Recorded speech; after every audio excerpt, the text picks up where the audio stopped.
What is good, y'all? Welcome to Let's Cap. I'm your host, Ronald, also known as Youcapper from Sportsmemo.com at Youcapper Sports on Twitter. Got Chris with me today. Chris be capping in the building. We had a show yesterday. How did you do yesterday? I ended up, man. I only ended up doing two plays yesterday. I know we talked a lot about a lot of stuff, but I went 1-1. Magic ended up getting the backdoor cover, and then the Hornets on the team total under. They just smash. Definitely a look ahead spot there for the Thunder. How'd you do yesterday? Yeah, so I know we talked about a few plays yesterday as well. I see while I was on your show, but I ended up going 2-1.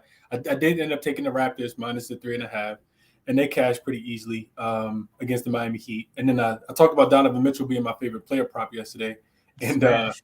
yeah, he allotted them all the way up, so he ended up going all the way up to 40 at plus 1,000 yesterday. Some Mhm. people got it at plus 1,000, so that cashed. And then the one loser was the Celtics. We talked about the Celtics early, and I did get on them. Which only team total. Didn't even think that they would necessarily were going to play any defense. They yeah, didn't play any offense. yeah, yeah. So Did, so did you yeah. take the? Was it you or was it Munaf that took the Cavs team total over? Oh, I took that. Yeah, I think I gave it out on your show as well. I forgot Yeah, about yeah. You that. got it Yeah. at. I remember. I was like, 17 and a half. Yeah, it I said I cashed. couldn't take it because the number went up so high, Mm-hmm. and fortunately I didn't because when I looked at it, it was 118 and a half. And then I know you gave it out at 117 and a half, and Mm-hmm. it ended at 118. So yeah, luckily I stayed away from it. Just seeing the number go up so high from open. So yeah, I dodged a bullet there. Yeah, I Hopefully forgot I gave we that one out. I forgot I gave that one out. She yeah, said, "Yeah, yeah, yeah, you what get that one out. Yeah. yesterday did." Yeah, that's I didn't even get that one out on my play because on my show because it went up so high, so I didn't even get that one out. But yeah, Yeah, let's get to the. I mean, we got a big slate today. 10 game, 10, right? One, two, three, yeah, four. Yeah, 10. 10 games. Yep. So hopefully we get through some stuff here. Some games we might skip. Some games we'll probably dive deeper, like really deep into them. But let's go into this first game here. We got the Bucks and the Pacers.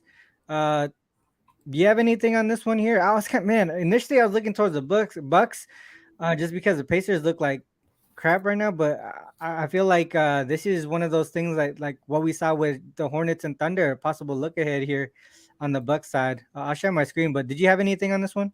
I think you took the words right out of my mouth. RC. We seeing these really good teams, like these teams that have championship aspirations, face these teams that are gonna potentially end up with Victor Wembanyama next year, and they're not playing well in this spot. RC. I know last week I came on your show last Monday, matter of fact, and I gave out the Kings when they were playing against Utah, and you was like, Chris, I don't know, like potential look ahead tomorrow against the Yeah. Celtics, and they laid an egg in that spot, and that was the Kings, that was the Sacramento team playing a Utah team that didn't have Jordan Clarkson, Colin Sexton, or Laurie Marketing. And then you called it again last night, right? But then, another situation. Same thing with the Celtics last night. Playing the Wizards. Big game tomorrow against the Bucks. So for that reason, the Bucks have the Celtics on deck tomorrow. I think this is an easy, stay away game for me. Also, I think it's important to mention, just to the viewers, it's important to mention that we don't have a full injury report, and these guys can be Mhm. ruled out. We saw Giannis get ruled out later in the day against Detroit the other day. Yep. We saw Drew Holiday listed out for personal reasons. Both of those guys are off the injury report, but Chris Middleton is listed as questionable in this game.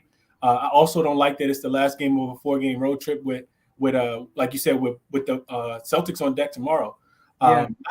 Definitely not looking to back the Pacers at all. Though see they are on a 3-game losing streak, all 3 non-covers, no Halliburton. Turner's questionable, and I think Buddy Hill is also listed as questionable. Yeah. One thing I looked at, RC, and I'm not playing this. I just want to give this out as information.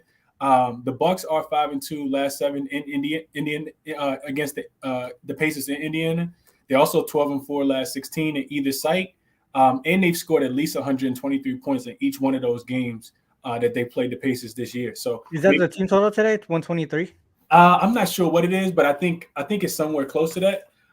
We know that they typically do their work early, but that's if I'm looking at this game, I see just because they may not be motivated, I do think that they come out here and score points, especially against the Pacers Like on defense, the. bottom 5. So we have Gab. Bucks are 1-11, 11 and I would say 11-1 to the under, if I'm reading that correctly, in the first quarter in division games.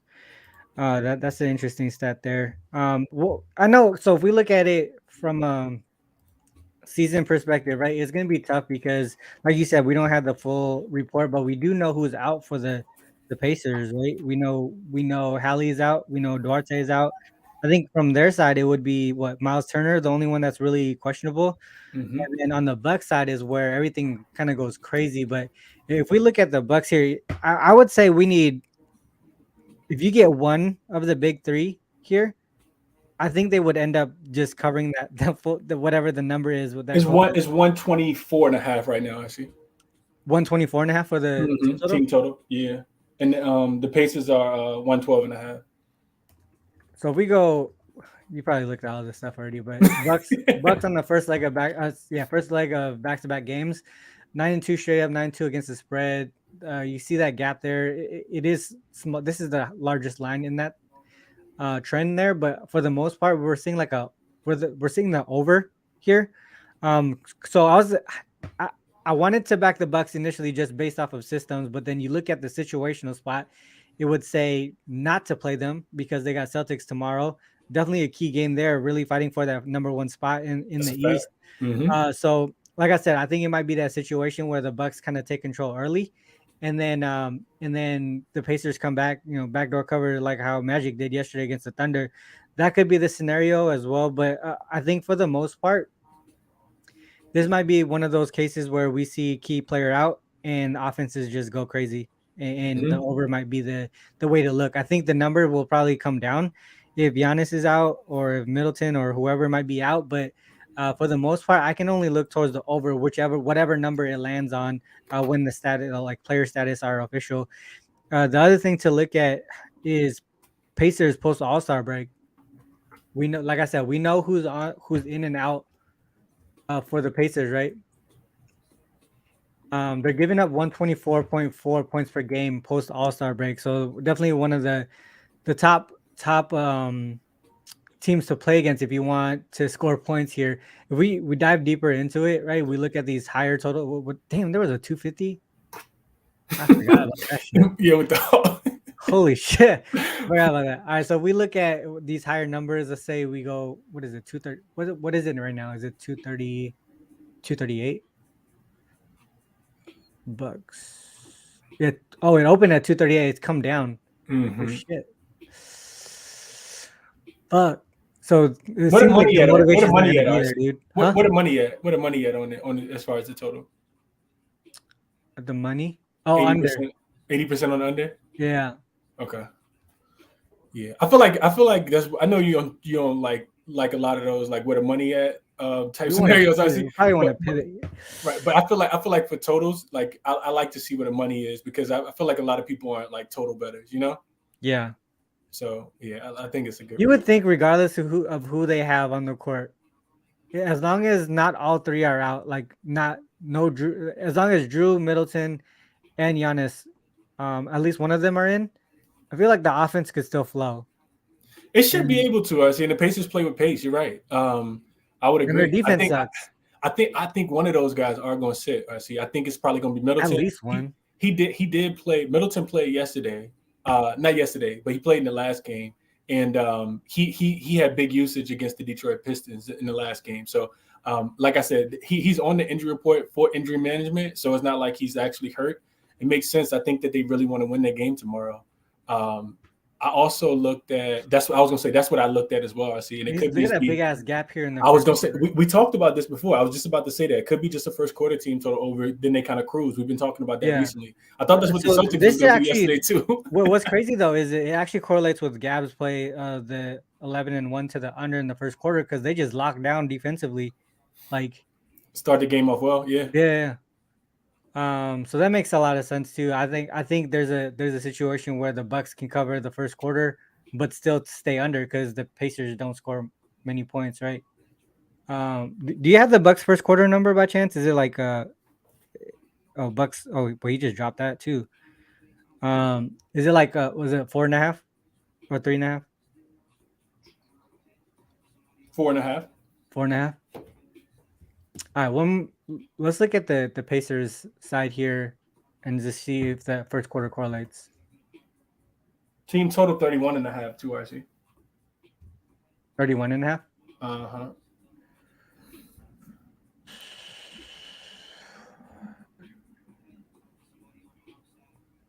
So first one at home. Let's go post All-Star break. Yeah, that team total. The team total. That's just crazy. Yeah, Let's look click at on this. it. Click on. I was about to say, click on the game with the Bucks. I'm pretty sure they scored 40 points in the first quarter. Yeah, 40. So 234, 39. Yeah, bro. I think that first quarter team total over, or even just the spread in general on that one. First quarter. 1QTT minus 4.5. You think they could cover the 4.5?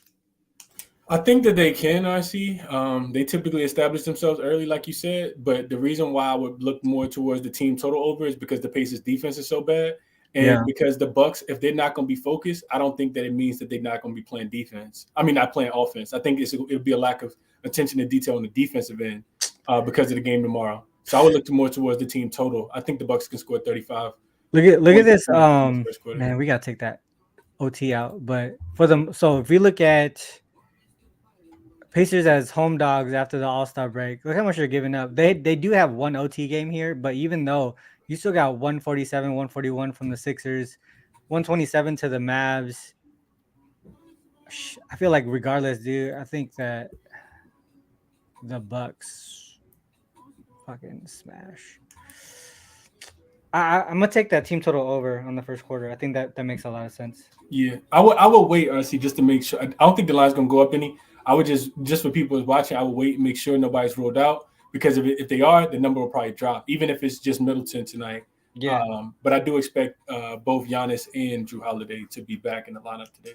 Even if they're limited, right? Mm-hmm. If it's a blowout, they're likely gonna get limited. All right, let's move on to the next one. I like that game. I like that first quarter look on the team total and even the spread there. So, but you're right. Make sure we wait for the player status. Okay, let's move on to the Heat and the Knicks here. Man, so trend wise, a lot of things are pointing towards the Knicks here, but it seems like there's a lot of motivation on the Heat side because they're what are they what rank are they right now, or where are they in the standings? They're 7th in the standings, so they don't want, obviously they don't want to be in the play-ins, right?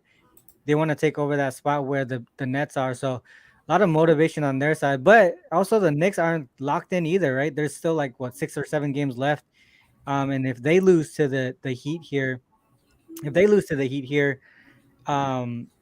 could actually get into the play-ins by the end of the season as well. One thing that I could look at is the fact that both of these teams typically play really good defense and typically play slow pace, but recent form, their defense has been struggling, right? This seems both like teams. Yeah, exactly. Both teams. I think the Heat are like 25th in defensive rating last 10 games. We talked about that yesterday. Yeah. This game here seems like that playoff atmosphere, defensive minded, slow paced game between two teams here that probably would go to the under. I know their defenses have been struggling, but situationally, this game is where your defense needs to step up on both sides. I can only look towards the under. I was also leaning towards the Knicks here, but I don't know if I could get there. What were you looking at in this game here?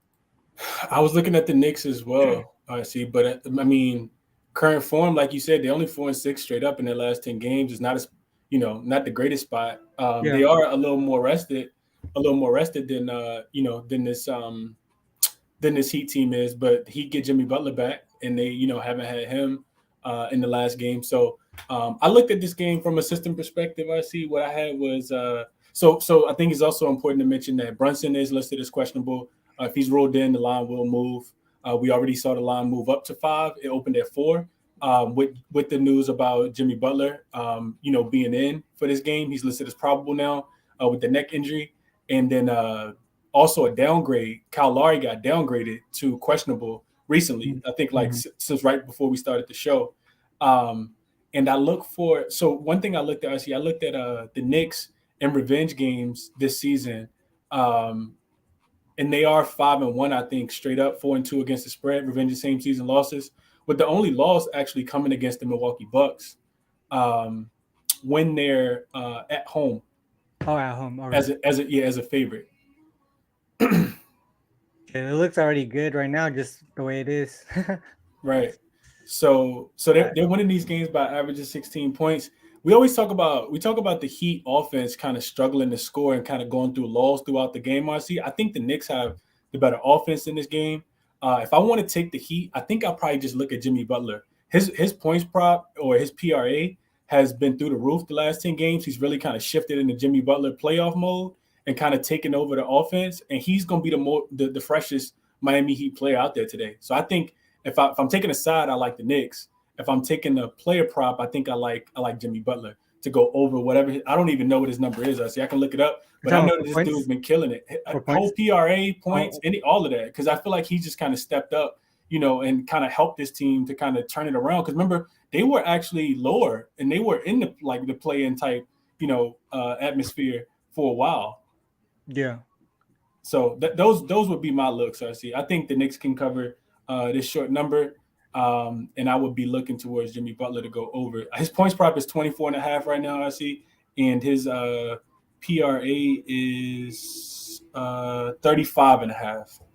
Yeah, I would look towards that PRA. Yeah, that's what I'm thinking. He just impacts the game so many different ways, Like they give him the ball and just kind of let everything run through him. I think you get a lot more cushion with that PRA. A lot more, yeah, because he impacts the game so many different ways, yeah. Yeah. I like that. I like that look a lot. You like it even without Brunson? Is he? I know Brunson is considered questionable, right? Do you think he's gonna play, Chris? I don't think so. I mean, their hand was wrapped up. I know that they need games, but Thibodeau is a type of coach that he's going to, play his guys into the ground. So honestly, Adam, I'm not 100% sure. I didn't play the Knicks, but I talked about him on my show as being my favorite player today. But I hadn't played it yet. As far as the spread, based on the information that we had at 7 a.m. this morning. So I didn't play it. I don't think Brunson plays. If Brunson's ruled out, of course, you get a better number if you like the Knicks. Mm-hmm. I just feel like the Knicks are the better team, honestly. Like I think I do too. Not only the trends that back it. I had this. So how I just said the under. I hella forgot that I saw this trend last night. 6-0 to the over when facing a team on the second leg of back-to-back games. So that's going to talk me off of the under. But for the most part, just situationally, just reading into the situation of today's game, it just seems like it would be an under game. So one more thing real quick. Yeah. One more thing real quick. I looked at home favorites, revenge, and same season losses. This is league wide this year, I see. So home favorites, revenge, and same season losses versus an opponent that's on the second leg of a back-to-back. We always talk about how much rest means to teams, and I think catching them at a pretty vulnerable spot also tends to back the Knicks in this spot as well. You got it on the screen. But after the All-Star break, if you look at that, I think it goes down to 10-3 straight up, 8-5 against the spread. Those teams are winning those games by average of 12 points. So that would be even more support, to back the Knicks. And like I said, if you wait on the Brunson news, you probably get a better line if he's ruled out. I can't back the Heat, especially on the second leg of a back-to-back. Yeah, the offense just not as good. Yep. Here's before we move on. So. Because I broke this down on triple double, but the thing that I saw with current form, right? We look at how both teams have been struggling defensively, but the other thing is the Heat. They typically get most of their points, not most, but a lot of their points off of turnovers. But the Knicks are one of the best teams at taking care of the ball, so that's one thing that's already a negative for them. The only factor is they are a little bit they are a little bit less efficient when it's not Brunson manning the point, right? So if it's quickly, they're probably going to see a little bit more uptick in turnovers. So that would be, I guess, a positive there if Brunson doesn't play. Just from a team trend standpoint, I like this though, because it actually points to the under as well from a league-wide perspective. You can see two OTs there, but otherwise a pretty decent record on the under. If we go to the Knicks side real quick and we say home and C. So we have conference opponents with a winning record at home. Team equals. 9-4 straight up, 9-3-1 against the spread. You can see that gap there is around 7 points, 6 to 7 points there. A little lean towards the under as well. Look at the current form in this situation here. They've won and covered in about 7 straight there. And if we go to the Heat side, just pretty much like the opposite, I think. We just say road dog versus conference, I think. Conference road dog. Yeah, there you go. 4-9 straight up, 5-8 against the spread. You can see that gap there is pretty similar, right? Like a 6 to 7 point gap there. I can only look towards the Knicks, but there's a lot of motivation on the Heat side. Also, Knicks without Brunson is tough as well. So I'll probably stay away, but those are strong leans there that I had this morning. All right, let's go to the Mavs and Sixers. Mavs and Sixers. I didn't have too much on this one. I know the Sixers in revenge situations been cashing pretty much all season long, 16-4 straight up and against the spread. If you include that they're the home favorite in the spot, 9-1 straight up and against the spread. So initially, I already went straight to that. It's just something that's been cashing for us pretty much all season long. So Sixers would be the only way that I look here, but Mavs got a lot of motivation on their side as well. So Chris, what are your thoughts on this game here? Yeah, real quick, Ronald, just in the comment in the chat, Yeah. the Grizz line just bottomed out. A lot of they just downgraded a lot of their guys. A lot of those guys are now listed as doubtful. So that's why the line moved so much. If people are trying to figure out why that line moved, a lot of guys. I know we haven't gotten to that game yet, but Xavier Tillman is questionable. Tyus Jones is doubtful. Conchar is questionable. Jared Jackson Jr. is doubtful. Desmond Bane is doubtful. So there you go. Yeah, that is tough. But looking at this game, I feel like it's a lot of unknowns, man. I went back and tried to go through the beat writer stuff to see if we can figure out what's going on with Joel Embiid and James Harden. They haven't played in the last 3 games, and they've lost all 3 of them. The Mavs not in the most in the greatest spot, RC. This is the 3rd game in 4 nights for them. It's also a 4th game in 6 nights for the Mavs. It's the 3rd game of a 6-game road trip, so they're kind of in a funky spot there. But you mentioned the motivation. Also, on the injury report is Maxi Kleber, who's going to be big as far as slowing down, a guy like Joel Embiid if he does play in this game. He didn't play in the last game, but he's listed as questionable with a hamstring injury today. I talked about the injuries to Harden and Embiid. They're both listed as questionable. It's their first game back after a 4-game road trip, but only 1 day's rest. So not, a spot you typically want to back that team, back any team in. Listening to Doc, RC, it sounds like Joel Embiid is more listed as doubtful, and Harden, he said he was more optimistic about. So maybe Harden returns in this game, but without that information, it makes it really, really difficult to look at anything. I do like the trends that you talked about, which I had looked at already as well. The Sixers, not a team you want to fade at home off in a revenge spot. No, not at all. If you remember that game, RC, that was a second leg of a back-to-back for Philly as well. They were traveling from I forgot who they played the night before, but there was a second leg of a back-to-back when they went to Dallas and lost that game. So I'll be looking towards Philly. Let me see what else. I got this right here for you too, RC. I'm gonna drop in the private chat. I'm not even sure what it is actually, but I wrote it down and I said Philly -4. Philly -4. Oh, I know what it is. It's a home favorite off a road game. That's not a conference game. Coming off a loss after the All-Star break when their opponent is coming off a win since 2018. Going opposite direction, sort of. Yeah. Bounce back spot. For sure. I think, all right, so I think we are aligned on the Sixers side here, but what do you think about the under? I know it's just hearing the Mavericks, you would think over, right? But so I just pulled up some stuff here. We go, shit, I think did I have it still? All right, so we got the Sixers in revenge spot, right? We got that 115, 115 and a half and 105, obviously below what we see as far as the total tonight. We got that revenge angle, 16-4 straight up and against the spread, right? We say at home. Home favorite, sorry. 9-1 straight up. You see the 6-4 to the over, but again, I feel like this is like a high total right here. So you can see all the overs that came down here, and then the unders are up here, right? Or towards the higher numbers. And then you go to the Maverick side. Shit. I forgot what I looked up already. ASB. After the All-Star break, you can see a cluster of unders for the most part here. They're really struggling offensively, and we know they've actually stepped it up on the defensive side of the ball as well. You can see a cluster of team total unders. It just seems like it's a high total for a Sixers game for the most part. I know it's gone up from the open 231 to 232. Just seems like it's going in the wrong direction, in my opinion. Do we have any like injury implications? So, like you said you think one of them is gonna sit, or one of them, or you think both?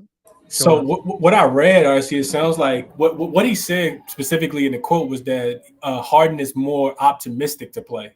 So it made it seem like maybe Embiid sits. If Embiid sits, I definitely like the over, just because we know with him out that impacts the defense so much, and they play at a much faster pace when you don't have to come up and throw the ball into Embiid every single time. So I would look towards the over if he doesn't play. But you sound like you're coming up with some good points for under. I didn't cap this game from a total just because I don't know who's gonna be in and who's gonna be out. Yeah, hold on. That was a good point by so season equals 2022. I have it on the wrong screen here. So Zachariah says Mavs don't play defense, but Luka wasn't in some of those games. So I think I just looked at that up too. I see. Yeah. So we gotta look at. So the Mavs with Kyrie and Luka in are 6-2-1 to the over. Oh, they are. Yeah, 6-2-1 to the over. Games are going over by 9.4 points. Looks like they're averaging 224. Yeah, fuck it. 224. Look real quick. I'm gonna send this to you in the chat real quick, so you can just click on the link.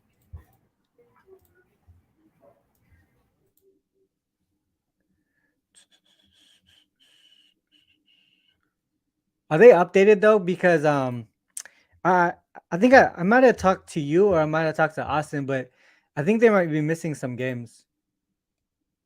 Let me just do it over here real quick. See how there's this 24, 26, and 27 on Spodevs. They're missing those games, I think. Right here, this is the last one, 3-8. Sorry. So that's the reason why I moved over to give me the dog, Chris. I didn't know if you noticed that. Let's go to this again. So if we look at it here, there we go. Recent form. Is this the right one? Kyrie and yeah. So the last four have gone under. The last four games have gone under, which is the last three here and then one here against the Pelicans. Yeah, these are totally different teams than the Sixers. I was gonna say, yeah, those are teams that struggle to score. Pacers without Halliburton in that spot as well. So yeah. It's weird. RC. It's kind of going back and forth, and we got a lot of injury implications. So probably stay away from me on the total until we get more information. That's a good point. Are you gonna get there with the Sixers, or did you already? No, I didn't. Because I don't want to take them if Embiid and Harden are gonna be ruled out. Like I think there's potential that both of them kind of sit. I don't think that they're gonna move up now, RC, since they've lost 3 games in a row in the East. I think they're kind of solidified in that either 3 or 4 spot. I don't know if the Cavs can catch them or not, but I think that they're probably gonna stay in that 3 or 4 spot. And a lot of stuff coming out, RC, about Doc Rivers just saying that he wants his team as healthy as possible going into the playoffs. I think last year, remember, Embiid had the mask on, he had the foot injury, Harden wasn't 100%. So if they kind of tail off towards the end of the season, it really wouldn't surprise me with how hot they came out the start of All-Star break. We know that they have won like 8 of the first 9 games after the All-Star break. So I don't know. I got to get that information first, man. That's a good point. Let's go on to the Rockets and Nets. Do you have anything on this one? Rockets and Nets. This is a tough one, honestly. It's really, really tough, man. I tell you one thing I'm not doing. I'm not laying that many points with the Nets. I just don't feel like they're good enough to be laying that many points. And they have a pretty impressive win. They did beat this team. They beat them 118. What was the score? I think I wrote it down. They beat them 118-96 in Houston. earlier this month. I think it was on March the 7th. That game went under by 16 points. So that was one angle I meant to look at, but I totally forgot to go back to. The Rockets not in a good spot. See, this is the 5th game and final game of a 5-game road trip. It's also a 3rd game in 4 nights and a 4th and 6th for them. They've lost 6 in a row and failed to cover 5 of those last 6 as well. So I understand why the spread is so big for the Nets, taking all those things into consideration. But the Nets are also first game back home after a 2-game road trip where they went 1-1 as well. Rockets don't play well against teams that have a winning record. I got them as 1-6 ATS in their last 7 games versus teams that have a 60% win percentage or higher. So yeah, I can't get involved. I think you just look at some 3-point props, RC. We know that the Rockets continue to give up threes at a really high rate. Maybe Mikal Bridges or Cam Johnson to go over their 3-point prop is what I would look at in this one. But I don't really want to get involved on the side or the total. Kind of conflicting stuff on both sides for me. What did you? Because I was looking at the under, Chris. What did you have on that was conflicting towards the over? More so, just I think the way that the Rockets have been scoring. I feel like they've been kind of putting it together offensively through spurts of the game. They scored 115 points against the Knicks in their last game, and I feel like the Nets are one of those bipolar teams. I see where like they have a really solid defensive game. They give up like 96 points, then they give up like 120 in the next game, right? So law of average, we only gonna see the averages when we look at NBA.com and when we look at Spodevs or Killer Sports, but I just don't. It should be a smash spot for them, and it should be a game where if you like the under, you're probably looking towards the Rockets team total to go under. I'm pretty sure that's how you're thinking about it. But I hadn't really dug too much into it. Talk me onto the under though. Well, because if you look at I'm looking at the last few games here, the pace of play, the Nets are 29th in the league there. I know the defense of Houston kind of is off-putting, but offensively, the Nets haven't been completely there either, right? It's just more in recent form, mainly because they're just always having to play from behind and things like that. And also, if we look at the teams that they played, so we go, or here's one too as well. So in that travel spot from road to home after the All-Star break, 3-0 to the under, you can see the like the number of points that they're putting up offensively is kind of crazy. But if we look at current form, I know that they've been doing a little bit better offensively, like from a numbers perspective, but a lot of it came from like just situational stuff. So we got the Heat here. I think the Heat were on the look ahead as well, right? Or the Heat on the first leg of back-to-back games. Can't remember exactly what the situation was. I looked at it earlier, but for the most part, I think it's an under type game here. For you see that 229, 230, like a lot of these unders, a lot of these overs are happening with low totals for them. But other than that, you're seeing a lot of unders, a cluster of unders here. So I don't know. To me, pace of play from the net side is super low for a 230 total. What if we look at what if we look at Nets after All-Star break total 230 or lower?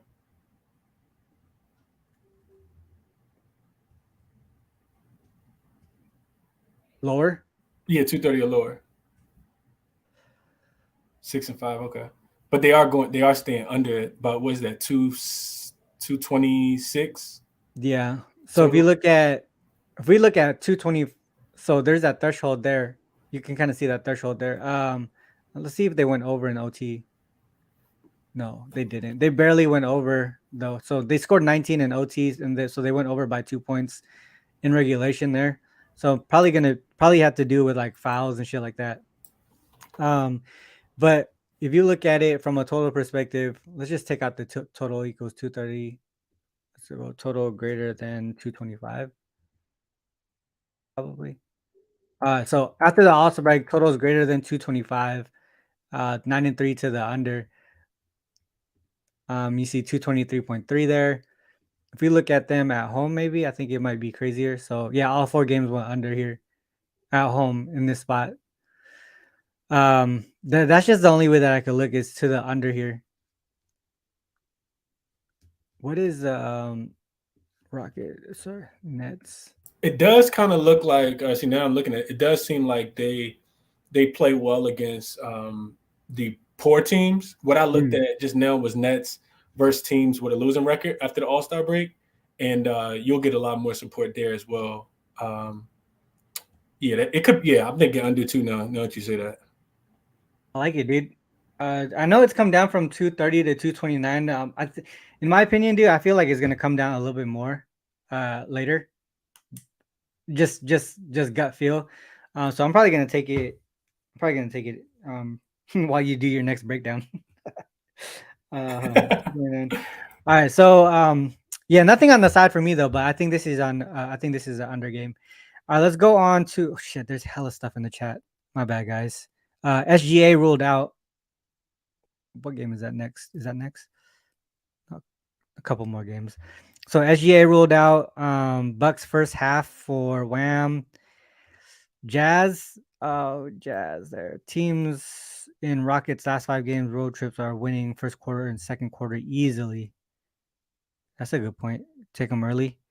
Nets 2-14 OU when more rested after the All-Star break. So that's support for the under. Yeah, I think the under is the play there. All right, let's move on to the next game. Clippers and the Grizzlies. This is the one we just got a whole bunch of injury news on. I don't know if I can fuck with it then at that point, right? Like this is almost a throwaway game. I did I talk about this one in triple double? Now I can't remember. Yeah, we did. We did talk about this one. I was looking towards the Grizzlies and also to the under, but now obviously it's hard to take the Grizzlies team here in this spot with everybody out. So I'm probably not gonna bet this game at all and just throw away everything that I looked at for this game. Anything on this one before we move on? No, I think it's perfect, Garcia. I love everything you just said. I was looking towards the Grizzlies as well. I was looking towards the Grizzlies early also because the Clippers are on the first game, I think, on the road trip of 5 straight at home. Grizzlies also, if you want to back the Grizzlies, might be better to do so early just because they are on the back-to-back. And the Clippers may have found something. They kind of another one of those teams is bipolar, but I think we can skip this one, RC, like you said, just based on the injury implications. Yeah, and it's not like all the guys even got ruled out. Like they just got listed as questionable. You don't know what the fuck. It makes it even worse. Know what's going on. Yeah, like yeah. All right, let's move on to Jazz Spurs. We got this is the Wembanyama sweepstakes here. What do you think? Talk me out the under. We're not gonna talk about it at all anymore, Adam. We'll skip that one. All right, let's go to Kennard Revenge Game. Kennard Revenge Game, Marcy. That's actually interesting. I think Chris is on to something in that one. Just because all the players that I did just mention just now, when I gave out the injury implications, none of them name was Luke Kennard. So he'll still be in there, and I can see Luke Kennard. He's about to get like 6 3-pointers. Yeah, maybe 10. He had 10 the other day against the Rockets. That's crazy. All right, let's move on. So let's go. We got Jazz and Spurs here. Jazz and Spurs. God, this Jazz actually, they're not actually out, right? Are they, or are they? Mathematically, I don't think they're eliminated. Not yet. Okay. I don't know if they're even gonna try though. I mean, they already have Markkanen is out, right? He's out. I don't think they're trying at all. No one's gonna play defense. I think everyone's right to see the over in this game. I don't think if you guys are talking about this game, I think you guys are right. I think the over is the play in this game here. I think there's I think I have a trend here that points to it. Opponent team equals Victor. Opponent other team equals Wembanyama. All right, so I do have a system on it. I'll share that one. So we got since 2018, a team that's been on at least a 3-game road trip, and now they're at home, and then their next game is on the road. So like that 1-game homestand, pretty much. And then we have a little side streak parameter here, so that they're not going too crazy as far as their opponent, going like overwhelmingly at home or on the road. Then they got rest parameters here. Basically just filtering out like one-off games. And then that is telling me that it's an overplay on the season, but current form is to the under. I don't know. To me, just the fact that both of these teams really are just giving up, I don't feel like there's any defense going to be played. So I would take the over for the most part if I played this game at all. I see. Real quick, would you look more towards a first half over than a full game over, just because the Spurs offense can kind of die out in the fourth quarter? I'm just asking. Well, fourth quarter does look like the lowest scoring quarter in this trend here. And I think if we look at the Spurs in general, like post All-Star break, I feel like that's when they've been kind of running out of gas is in the fourth quarter. Even if they have high totals, then they typically just fall under because they're one of those teams that's susceptible to like a 7 or a 12-point quarter to end the game just to make sure that you get more stake at Victor. So I flipped it a little bit, made it a little bit easier to read. So home dogs, one off home game as a dog. So 52 and 37 and 4 to the over since 2018. That says it's pretty even throughout for that team. A little bit, yeah, it's pretty even throughout. It doesn't. What about the Spurs this year though? I see like specific team. Let's go. Let's see if they have that. Because I feel like the Jazz are like they score more in the second half. The Spurs score more in the first half. There you go. Yeah, that's what I was talking about. Yeah. See how many points they scored in the second half? First half team total over for the Spurs? I was thinking full game over, not necessarily the Spurs. I don't want to have to rely on the Spurs offense. All right, hold on. Let's look at this again. What are we doing here? So it's a one-off home game as a dog, right? And the team is the Spurs. 5-0 ATS. That's crazy. Who's out for the Spurs here? Oh, so someone. You like the full game over or Jazz team total over? Shit, I don't know, dude. Was it 232.5? Probably the full game, right? 11-0 and 11 straight up on the road in conference games, but non-divisional. So non-divisional in conference, non-divisional. So that would be Spurs. Shit. Look that up. Is it really gonna be the Spurs tonight? I hope not. I mean, it could be. I'm not betting the game though. I'm not. Let's actually skip this one. I don't really want to bet it either. But I would only look towards the over. But and it looks like there's some support on the Spurs here to at least cover the spread, if not win outright. Seems like the Jazz are giving up as well. Okay, let's go on to Pistons and Thunder. Fuck this. So SGA is out in this one. What does the line move to? So at least it's 9.5 now. 9.5. Second leg of back-to-back games, right, for them. They did win yesterday. Do we just go props on this one with SGA out? It seems like a Giddey and Jalen Williams type a game again. We talked about that PRA. Jalen Williams went the fuck off, dude. Yeah, I think he did it in the first half, dude. Like it was crazy. Yeah. I think that's the way to look. I'm not interested in this game either. I see. Like it's another throwaway type game, man. Do either one of these teams really want to win? Like, are they both trying to lose? I do think on one side though, looking at Detroit, I see. Like in all seriousness, I do think you could look at. I looked real hard. Haven't played it yet. I looked at Marvin Bagley double. I think it was like plus 165, and he's gotten really close to that number. I think he missed it last two games by 1 rebound in both games. And we know what the Thunder do, right? So if you've been kind of teetering, like my guy Jay always say, if you've been teetering on, a win or teetering on double, and you're real close, I think you can, you probably get it against a team like the Thunder hit today. Damn, look at his what is Jalen Williams PRA again? Is it 31.5 again? Should be 47.5, honestly, but let's check. Let's check.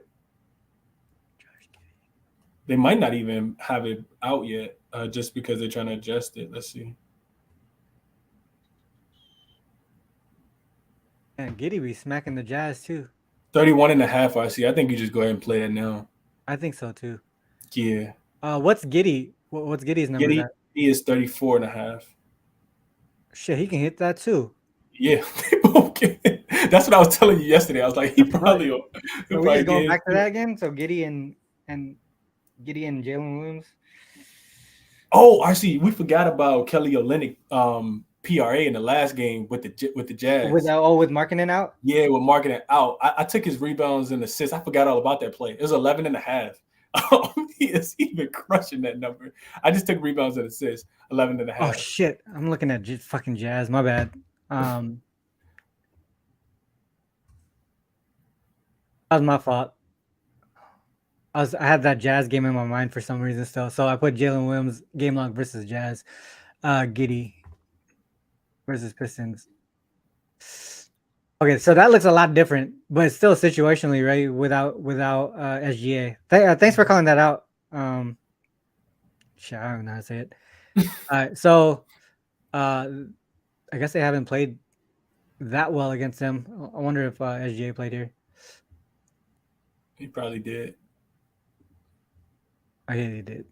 He went off too. A lot of usage. Yeah. So Marketing is out again. So you're talking about Olynyk again, PRA. Oh, I just took the rebounds and assists. Just the rebounds. Okay. Yeah, 11.5. If you go look at his game log, man, he's been crushing that number. Love Kelly Olynyk in his spot tonight for sure.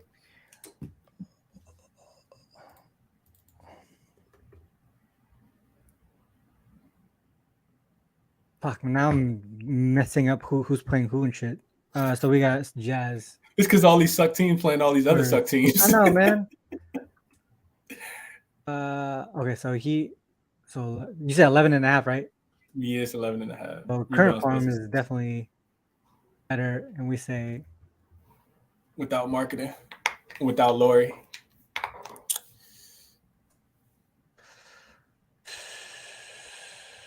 Damn. Mm-hmm. That's good.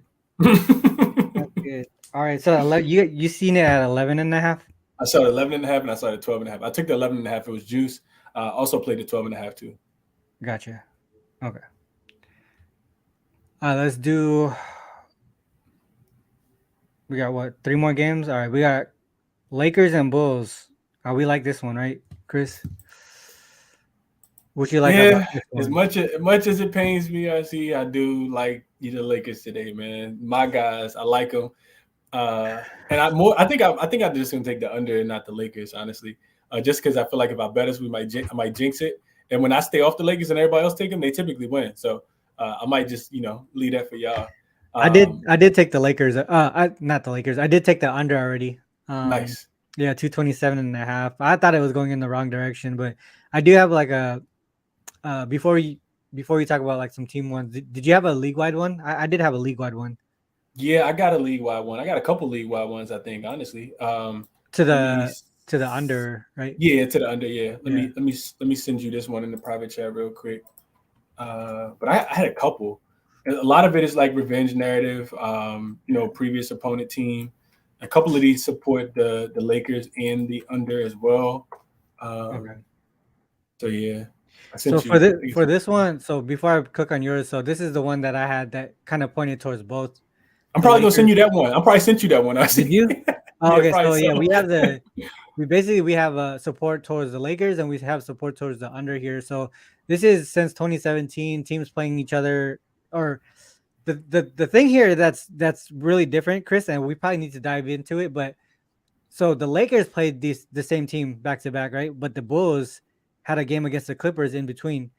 But in this situation here, it does fit the script of the favorite playing the same team in back-to-back games, and then they lost as a favorite in the previous game. And then if we say that, I think if it's site, not the same site. So the travel involved? No, that wasn't it. God dang it. Maybe it was A.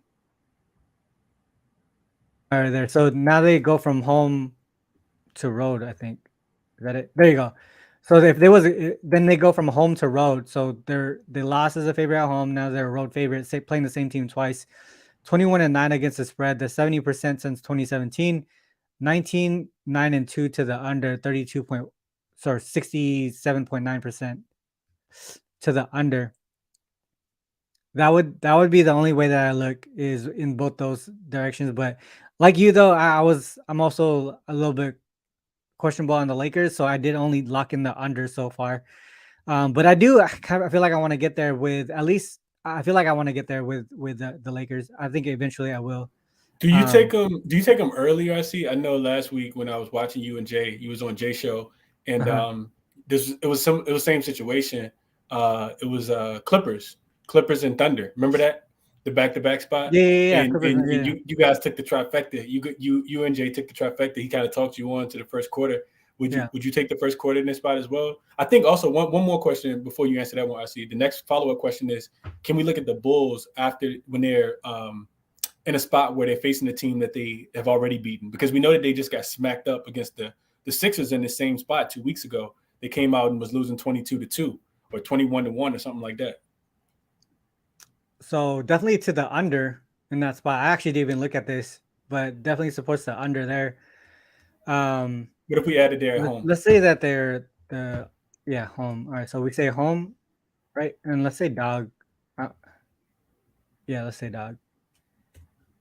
So home dog, 4-2 straight up end against the spread there. 4-2 to the under. So still pointing towards the under, but that gap there there's no gap or barely any. Which means that they had to have been doing really good in that spot before they played the Sixers. Because if you click on that game with the Sixers, they got outscored by like 30. The game was over with before it started. Oh shit! Yeah, damn, they were down by 30 at half. 28. Remember, Embiid didn't come back out for the second half, and DeRozan didn't play the second half either because he was a little nicked up too.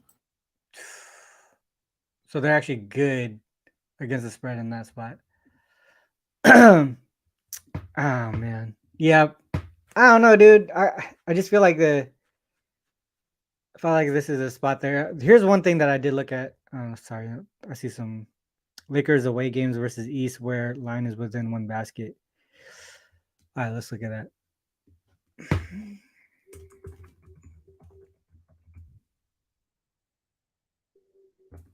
A 3 is one basket 3 to you. 3 greater than or equal to. At it. So 8-2 straight up, 6-4 ATS. Look towards the over.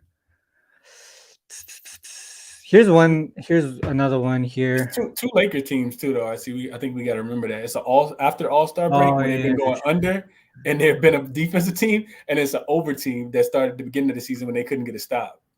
Only two games. Also, RC, this is gonna be the first time since the trade that all of the guys have played together. Maybe the second time with D'Lo, because remember D'Lo got hurt when LeBron came back. Remember?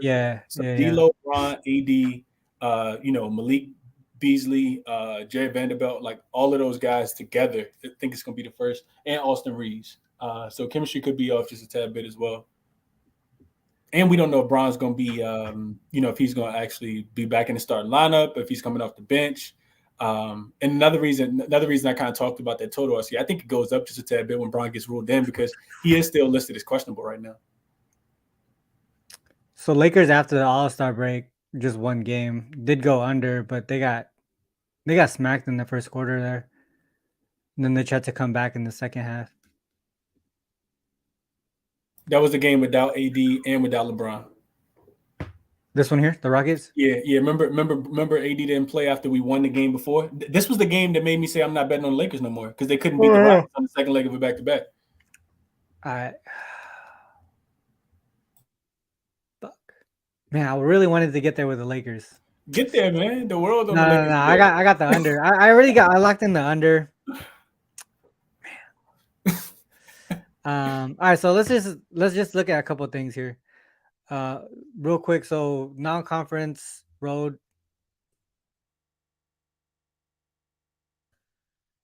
and then we go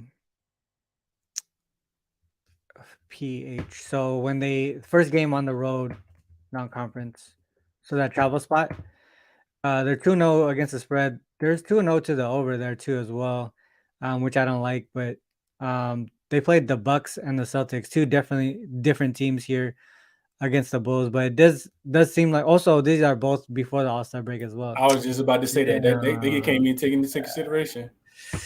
All right, let's look at the Bulls real quick then. Let's see if we can find anything. Bulls. All right, so we go not C and H. That's also to the over.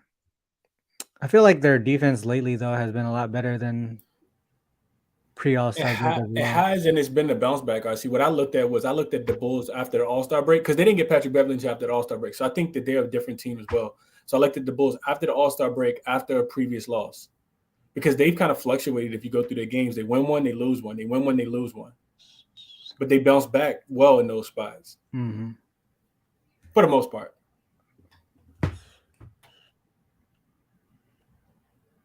And they are coming off a game where they gave up 23s to the Clippers. All right, so home dogs after the All-Star break. Oh, fuck. Support for your under. All right, I'm just going to stick with the under. Then I'm just going to stick with the under. All right, let's go on. We got 2 more games here. Kings and Blazers. Oh, didn't you want to talk about this one? No. What? Was it not? Oh, maybe it was a different. Oh, it was Suns Wolves. My bad. Kings Blazers. Did you have anything on this one? This would probably be a great props game, I think. Yeah, I know somebody mentioned earlier Keegan Murray threes, because he's in contention to break the record for most threes by a rookie.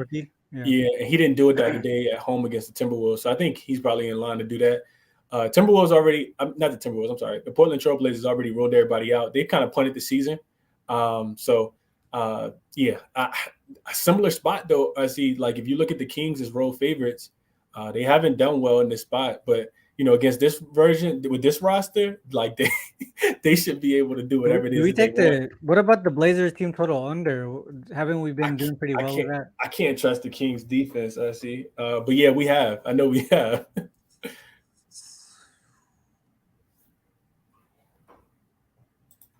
All right. Let's see. 5-1 to the under. Hold on. Kings.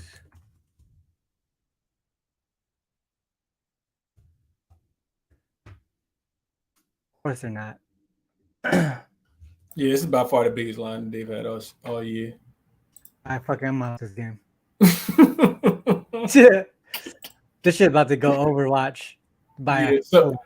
So peep this, I see, real quick before you go to the next game. So on cleaning the glass, you can look at. Can we look at the Blazers after the All-Star break real quick? Yeah. I want to give you some numbers.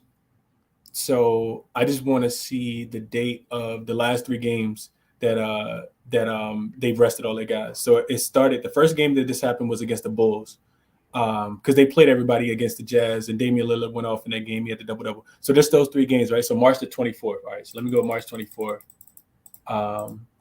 So March 24th, the Portland Trail Blazers have the worst points per possession per 100 possessions. They're scoring. They have 100.4. The worst effective field goal percentage at 48.9.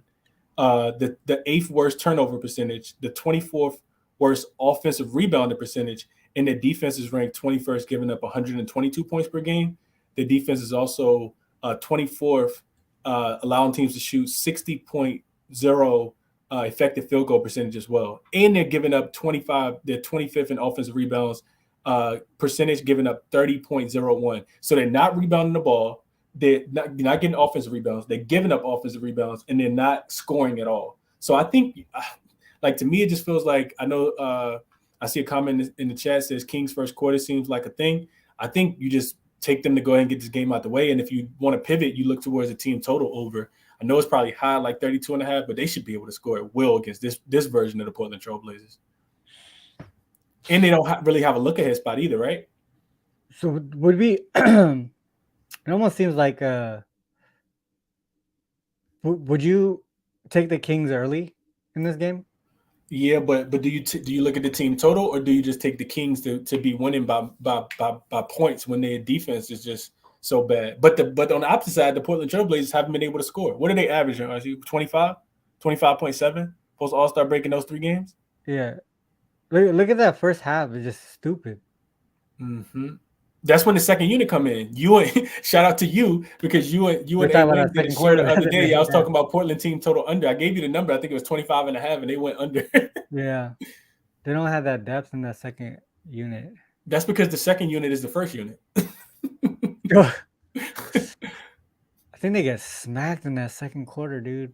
Again. Mm-hmm. They're probably going to get smacked in that second quarter again. Malik Monk. off the bench. Yeah, I can see it. You know what? I'm about to do it. Fuck it. I'm about to do that second quarter again. Second quarter spread Second quarter spread. I'm gonna take that second quarter spread. makes a lot of sense. Because if they have anything, right, they'll probably come out with it early. Let me see what I have it at. 1 second. Of course. Can you look it up quickly or? Yeah, no, I'm looking at it right now. 3.5. You got 3.5? Fuck, mine says 4. It's a minus 122, but I got 3.5. All right. 4, I think they could win that second quarter by 4. Probably win it by 10. Probably. All right. I'm actually gonna lock that in. Minus 4. Actually, I'm gonna check my other one to see if I have minus 3.5. All right. No, I didn't, Wham. I don't think I did. We're not doing that here. You said did I really? God. Okay, maybe I won't then. All right, let's go to the last game. Wolves and Suns. This one's tough, dude. It's Wolves and Suns. It's tough because KD's this is first game back, right? First game back, yep. Fuck. How much money is on that under, RC? On the what? In that game, the Timberwolves and the Phoenix Suns. I see it right there on the live on the screen. 61%. Is on the under. I think that's sharp money, RC. I do. It came up. Because it got bet up. Yeah, it got bet up for 4.5 points. Yeah. I think it go back. I think it's a defensive game. Well, the Wolves have been playing really good defense, right? Haven't they? Yeah. Last two games since they got Karl-Anthony Towns back, you went to Sacramento and shut them down on the second leg of a back-to-back, and you held Golden State under 100 points. Like they've kind of found something. They got a really nice defensive lineup right now, and really just playing hard.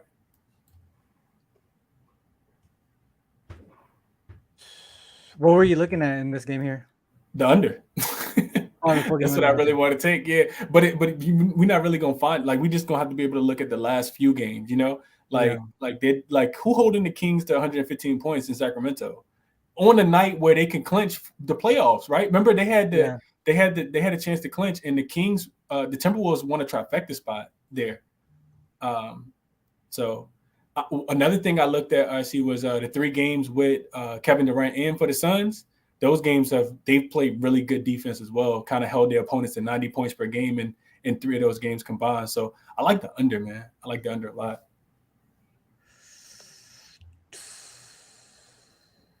Wait, why am I looking at the Kings? I'm supposed to be looking at the Suns.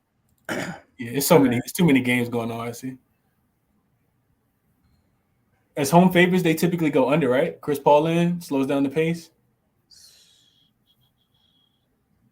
Home favorite.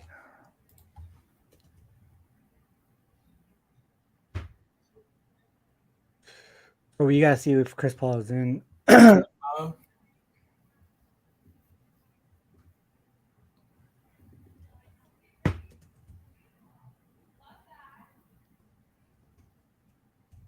think I'm gonna get there. I think I like this one, man.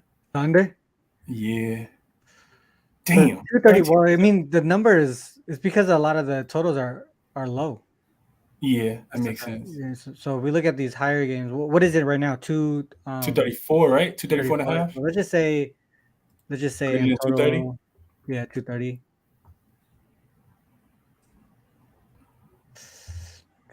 It's close. 232, they're going over by a tad bit. But none of those teams are great defensive teams. Like the Hawks are terrible, the Kings are terrible, the Thunder are terrible.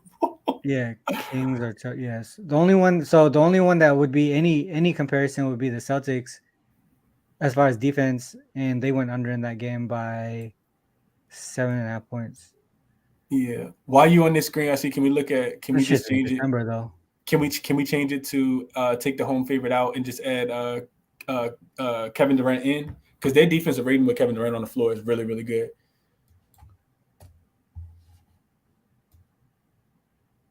All right. So Kevin Durant in? Yeah.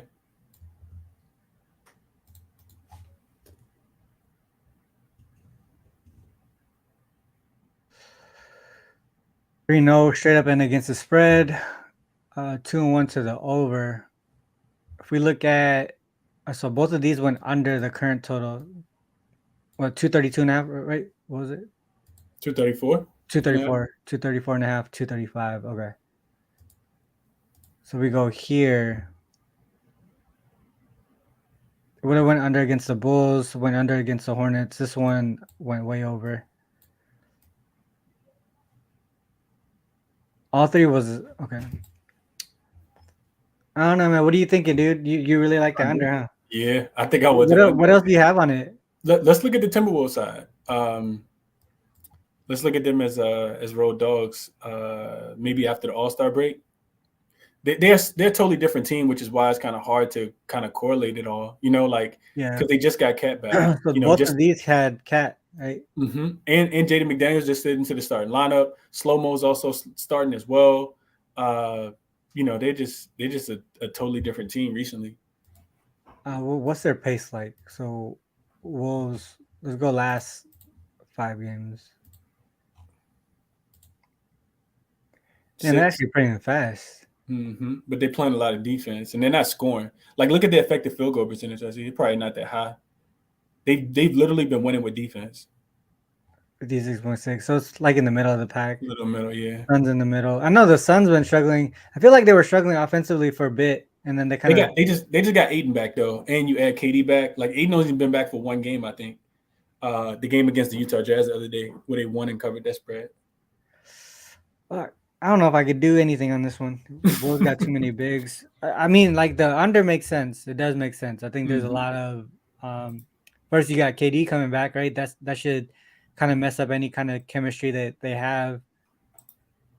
But at the same time, when he jumped in initially, he fit right in. Right in. Like I don't know, man.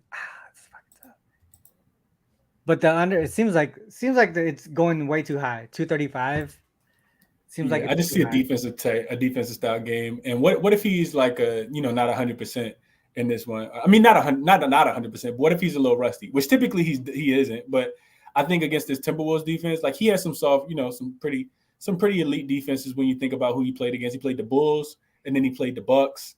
Well, he didn't play the Bucks. He played the Bulls, and then the Mavs game doesn't count at all. But who was that other team that he played against? I forgot who else it was. It was a defensive-minded team, though, the third team. But so I think it goes under. I really, really do. I think I will push myself to get there, man. Let's see something real quick. So KD is never rusty. No, he's not. That's a fact, yeah. So small 2-game sample with Cat and Rudy Gobert and all those guys in. I see the Timberwolves are 23rd in points per possession, only scoring 113.5. So their offense, like I said, hasn't been playing great. They're 16th in effective field goal percentage. They are 8th in points per possession allowed, only giving up 108.8, and 3rd in effective field goal percentage, allowing their opponents to 50% field goal percentage. They're also the 8th best rebounding team, offensive rebounding team. So you look at the 108 plus the 113, you get about 221. So I think the total is just too high. So I am it's going in the opposite direction, right? Like, did you see anything from a prop perspective? I'm trying to figure. I want to see Devin Booker with KD. Oh, he cooked. Because I took him in the game. I took him in the game against the Mavs. It just opened up so much more space for him. He cashed in the third quarter. So yeah, not only just points though, right? Doesn't he get a lot of assists too? Yeah. Okay, I just wanted to make sure I was correctly. Right, so I think I see. Also, we talked about. I know I talked about this on my show. I think I talked about it on yours as well. The guy who usage gets chopped in half is Aiden. Aiden usage goes from 24% down to 12% with KD on the floor versus him being off the floor. So if you're looking at an under, especially against Rudy Gobert, you might want to look towards Aiden to go under. I don't even know what his line is, but it just makes a lot of sense based on the first couple games. All right, so would you take over on props though if you think this is going to go under? No. Nah. I wouldn't. I hate that conflicted. I would say I think you're right though. DeAndre Ayton. Fuck, I don't want to spell. If you go to StatMuse real quick, I see and look at it. Just type in Ayton usage with Kevin Durant in the lineup. I think it's something like that.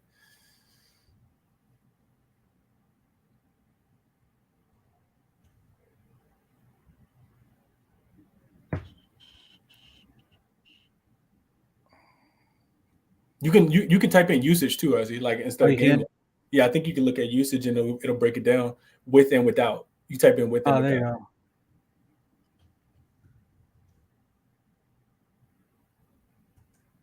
Mm-hmm. There you go. Told you it get cut in half. Yeah, like no production from him.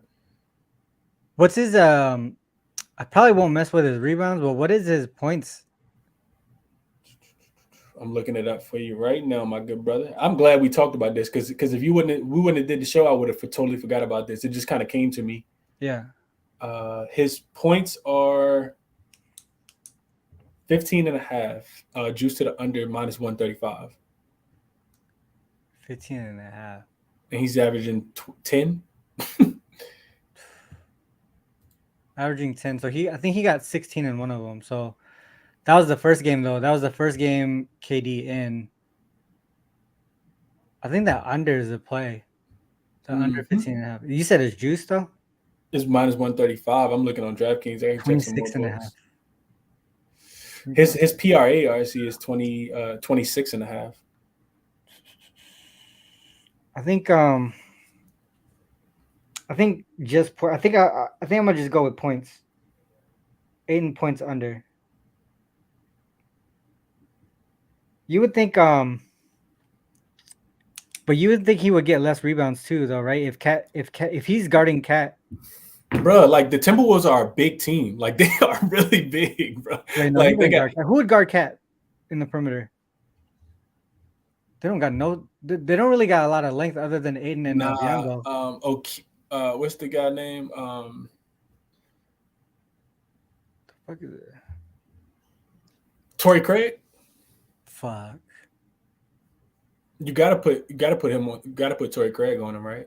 Because what's the other guy? Too. What's the other guy named with the mask? He got to guard Anthony Edwards.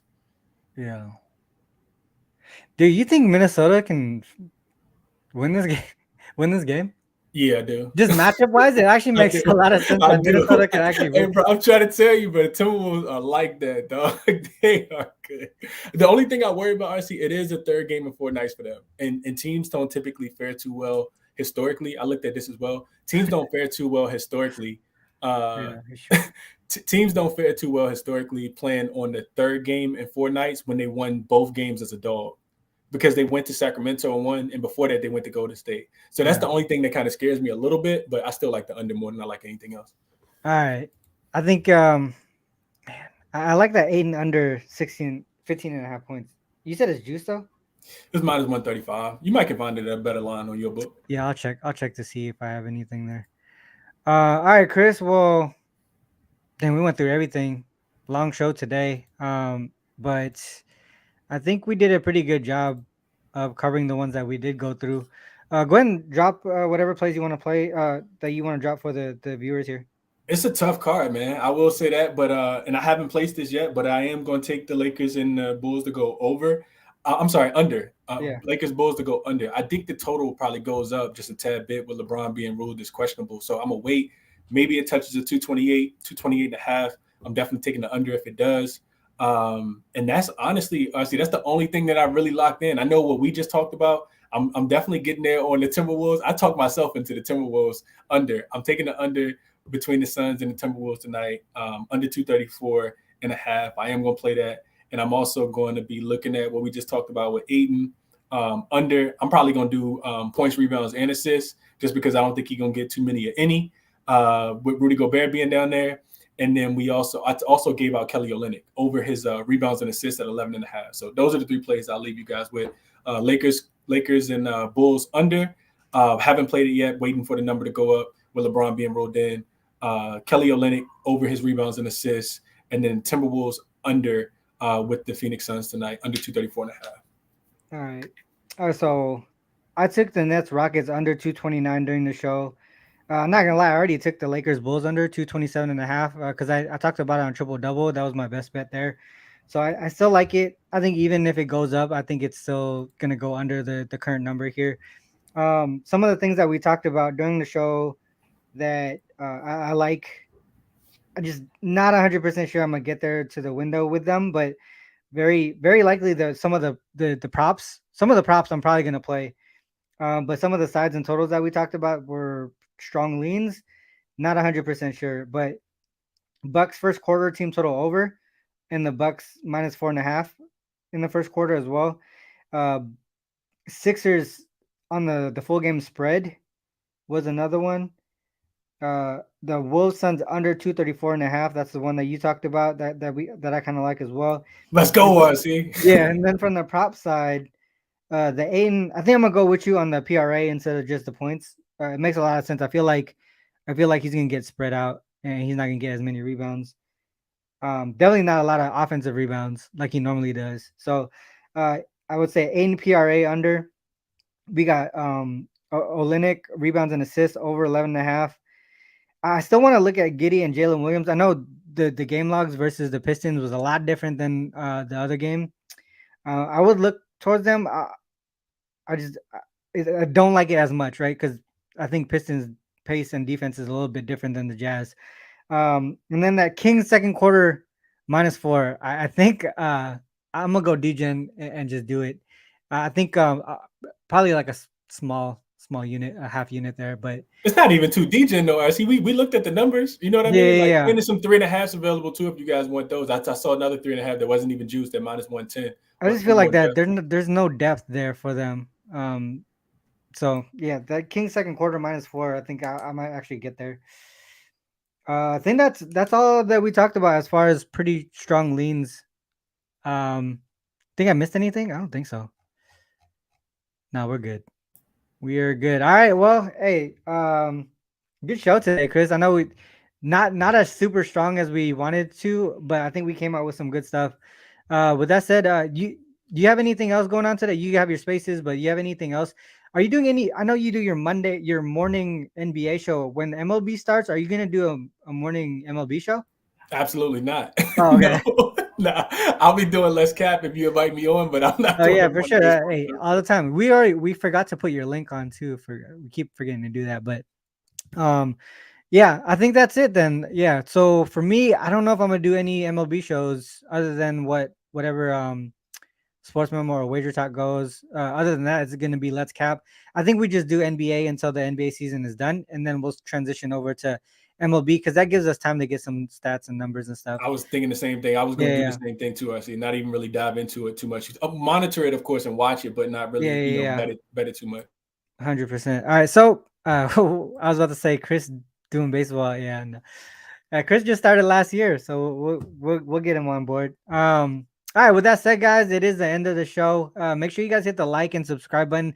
Oh shoot, I keep forgetting. I added a members only thing. And what I wanted to do was actually do a weekly Q&A.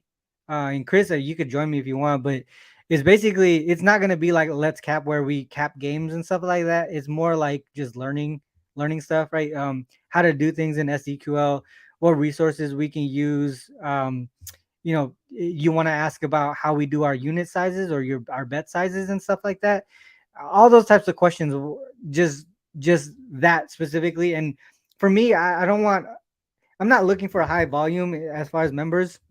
I'm looking for people who want to continue learning and just kind of ask those questions. I want more one-on-one type stuff instead of like big groups. So it's more that type of thing. It's not, what are your picks today? Do you like this game? Blah blah blah.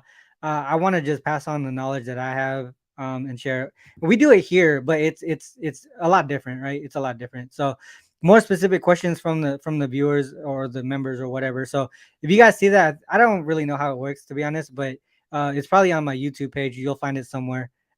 I don't know how it works. We'll figure it out. But yeah, ending the show. We gotta end the show now. Whether you fade us or follow us, it is on you guys to make that call. Good luck with all your action. Till next time, peace.